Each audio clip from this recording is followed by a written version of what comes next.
সম্মানিত দর্শক, আমি এই ভিডিওতে যার কথা বলবো তিনি হলেন আনোয়ার হোসেন মঞ্জু। তার সাম্প্রতি একটা ভিডিও, একটা বক্তব্য ভাইরাল হয়েছে ব্যাপকভাবে, এবং সেখানে তিনি বলছেন যে দ্বন্দ্ব বা সংঘাত অনিবার্য, এটা হবে।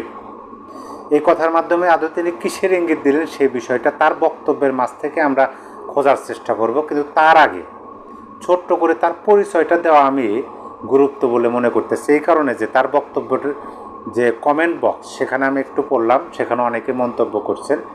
অনেকে বলতেছেন যে বয়স হয়ে গেছে, আবল তাবল বলতেছে, এটা সেটা, মানে একটা হেয় প্রতিপূর্ণ বা মানে কথার কথা এরকম ভাবতেছে। তাদের জন্য আমি তার পরিচয়টা ছোট্ট করে আপনাদেরকে একটু জানাই, আপনার মাধ্যমে তাদেরকে জানাই। আনোয়ার হোসেন মঞ্জু হলেন জাতীয় পার্টির জেপির চেয়ারম্যান। হ্যাঁ, তিনি রাজনীতিবিদ, ব্যবসায়ী, সাংবাদিক। পিরোজপুর 2 আসন, আপনাদের জানার সুবিধার্থে আমি বলি, পিরোজপুর 2 আসন গঠিত হয়েছে কাউখালী, ভান্ডারিয়া ও জিয়াননগর উপজেলা, 3টা উপজেলা নিয়ে গঠিত পিরোজপুর 2 আসন। এই পিরোজপুর 2 আসনে তিনি 6 বারের সংসদ সদস্য। এই আনোয়ার হোসেন মঞ্জু, আপনারা তাকে সবাই চেনেন। তিনি কোন মন্ত্রণালয়, তিনি শুধু সংসদ সদস্য না, মন্ত্রীও ছিলেন। তিনি 2টি মন্ত্রণালয়ের মন্ত্রী ছিলেন। তিনি যোগাযোগ মন্ত্রণালয়ের মন্ত্রী, বিদ্যুৎ, জ্বালানি ও খনিজ সম্পদ মন্ত্রণালয়ের জ্বালানি ও খনিজ সম্পদ বিভাগের মন্ত্রী ছিলেন। এবং তিনি পিরোজপুর 2 আসন হলো কাউখালী, ভান্ডারিয়া ও জিয়াননগর উপজেলা মিলে হয়েছে পিরোজপুর 2 আসন। এই পিরোজপুর 2 আসনের তিনি 6 বারের সংসদ সদস্য। তিনি একজন প্রবীণ রাজনীতিবিদ, তারপরে তিনি একজন ব্যবসায়ী, তিনি একজন সাংবাদিক। তার কথা, তার বক্তব্য ওরকম ছেলে খেলা বা কথার কথা ভাববার কোনো অবকাশ নেই। যাই হোক, আমি যে বিষয়টাই আলোচনা করার জন্য এই ভিডিওতে আমার মূল বিষয়, সেটা হলো যে তিনি যে বলছেন যে সংঘাত অনিবার্য হবে, এটা এই যে কথা সংঘাত অনিবার্য, এটা দ্বারা তিনি কিসের ইঙ্গিত দিলেন সেটা আমরা খুঁজবো এই ভিডিওতে। তার বক্তব্যের মাঝেই, তার বক্তব্যের শেষের দিকের একটা অংশ আমি প্রথমে আপনাদেরকে জানাই, যেটা আমাদের মানে সাহায্য করবে তিনি আসলে কিসের ইঙ্গিত দিলেন। তিনি বলছেন, এই দেশ যারা আমরা সৃষ্টিতে সহায়তা করেছি বঙ্গবন্ধুর নেতৃত্বে আমরা গর্বিত।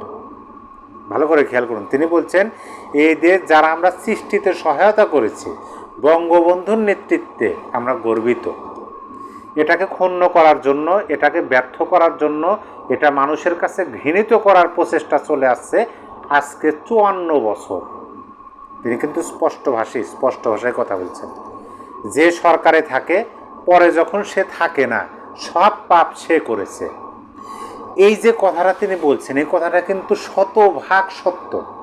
যখন যে সরকারে থাকে এবং এই সরকার যখন সরকারে থাকে না, তখন কিন্তু সব পাপ সব তিনি করছেন, ওই সরকার করছেন। বাংলাদেশের রাজনীতি আমরা অতীত থেকে এখন পর্যন্ত সেটাই দেখে আসতেছি। এই বাস্তবতার পরিপ্রেক্ষিতে এই লাইনটা খুবই গুরুত্বপূর্ণ। এই বাস্তবতার পরিপ্রেক্ষিতে আগামী দিনগুলি সম্পর্কে আমরা যারা উদার গণতান্ত্রিক সমাজ ব্যবস্থায় বিশ্বাস করি, আমাদের সচেতন থাকতে হবে।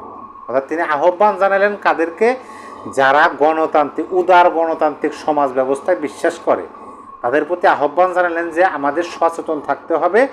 যে কিসের উপর সচেতন থাকতে হবে? যে সরকার ক্ষমতায় থাকে, পরে যখন সে থাকে না, সব পাপ সে করেছে, এই বিষয়ে।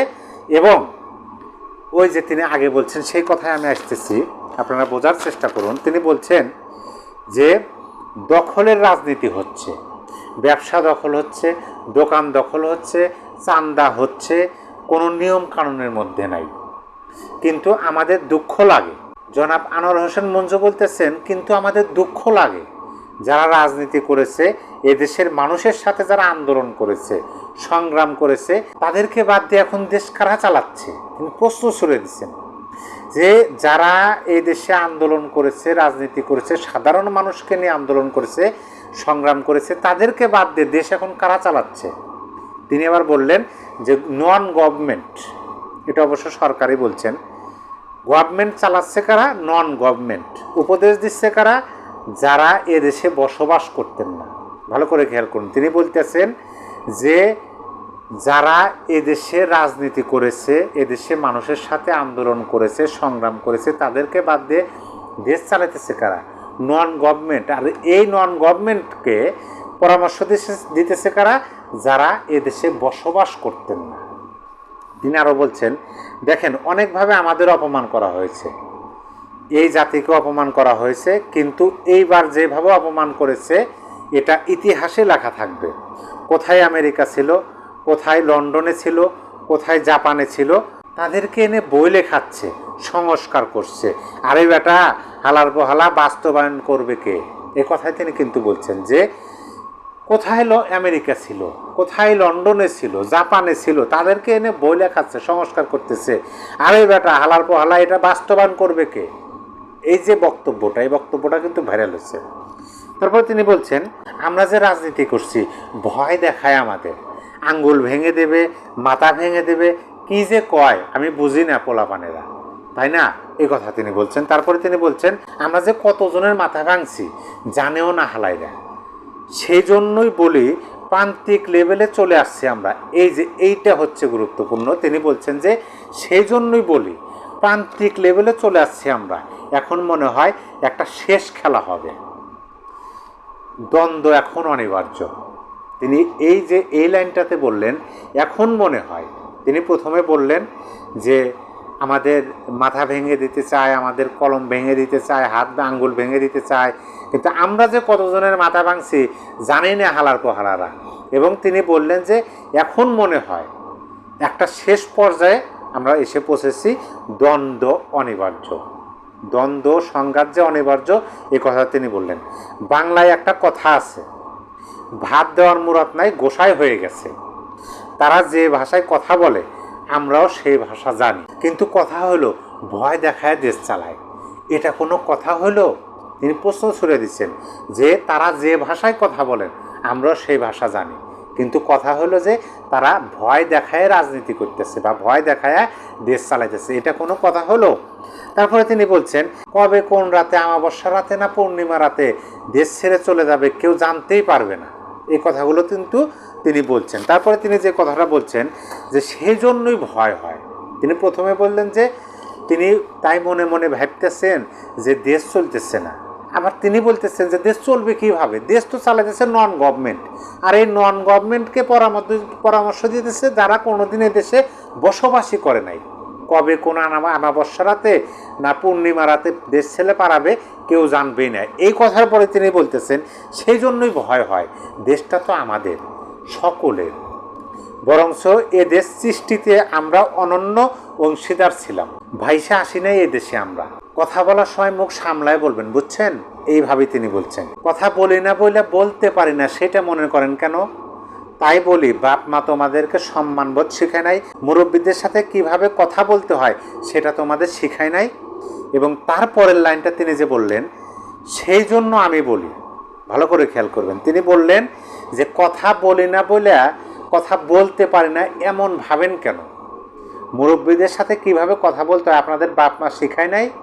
তারপরে তিনি বলতেছেন সেই জন্যই আমি বলি, আনোয়ার হোসেন মঞ্জু বলতেছেন যে সেই জন্যই আমি বলি সংঘাত অনিবার্য, হবেই সংঘাত। কথাটা বোঝার চেষ্টা করুন, তিনি বলতেছেন যে সেই জন্যই আমি বলি সংঘাত অনিবার্য, হবেই সংঘাত। এই সংঘাতে যারা পারবেন তারা টিকবেন, আর যারা পারবেন না তারা কাইটা পড়বেন। আর শেষে যে কথাটা বললেন, আমি প্রথমে যেটা বললাম, তিনি শেষে বললেন যে এই দেশে যারা আমরা সৃষ্টিতে সহায়তা করেছি বঙ্গবন্ধুর নেতৃত্বে আমরা গর্বিত। এটাকে ক্ষুণ্ণ করার জন্য, এটাকে ব্যর্থ করার জন্য, এটা মানুষের কাছে ঘৃণিত করার যে প্রচেষ্টা চলে আসছে আজ 54 বছর। যে সরকার থাকে পরে যখন সে থাকে না, সব পাপ সে করেছে। এই বাস্তবতার পরিপ্রেক্ষিতে আগামী দিনগুলি সম্পর্কে আমরা যারা উদার গণতান্ত্রিক সমাজ ব্যবস্থায় বিশ্বাস করি আমাদেরকে সচেতন থাকতে হবে। সম্মানিত দর্শক, আপনাদের বিবেক বুদ্ধি এবং যুক্তি আছে, আপনাদের বিবেক বুদ্ধি এবং যুক্তি দিয়ে যে সম্পূর্ণ বিস্তারিত তার কথার সারসংক্ষেপ আপনাদের সামনে তুলে ধরলাম। তিনি যে কথাটা বলছেন যে তাই আমি বলি সংঘাত অনিবার্য, এই সংঘাত হবেই, তিনি কিসের ইঙ্গিত দিলেন? আপনাদের মূল্যবান মতামত অবশ্যই কমেন্ট বক্সে জানিয়ে দেবেন। সবাই ভালো থাকবেন, আবার দেখা হচ্ছে। আল্লাহ হাফেজ।